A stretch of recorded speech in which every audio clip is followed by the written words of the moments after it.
Yo pare ko, it's your boy, Jemo Boy. Sakripisyo ng anak. Hindi lahat ng anak nabubuhay lang para sa sarili. May mga anak na sa murang edad lang natutong magsakripisyo. Yung iba, tumigil sa pag-aaral para lang makatulong sa pamilya. Yung iba naman nagtatrabaho kahit pagod na, basta may maipadala lang sa bahay. Hindi madali yun kasi minsan kailangan mo unahin ang pangangailangan ng pamilya bago ang pangarap mo. Minsan tahimik lang pero sa loob mo ang daming gustong sumigaw na pagod, lungkot at pangarap na pansamantalang isinantabi. Pero alam mo, ang sakripisyo mo hindi mawawalan ng saysay.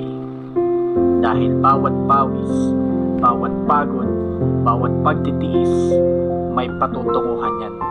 At balang araw, makikita mo rin ang bunga ng lahat ng pinili mong tiisin. Kaya, sa lahat ng anak na nagsasakripisyo para sa pamilya, ikaw ang tunay na inspirasyon.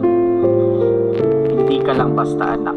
Ikaw ang sandigan, ang pag-asa, at ang dahilan bakit may kinabukasan ng pamilya mo.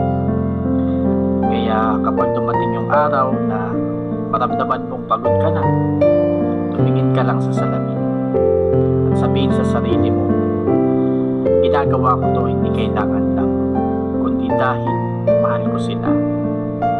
At kapag dumating yung araw na maabot mo na ang pangarap mo, huwag kang mahihiyang umiyak. Kasi yan ang luha ng tagumpay ng isang anak na kailanman hindi sumuko. Ay, bless you, pare ko.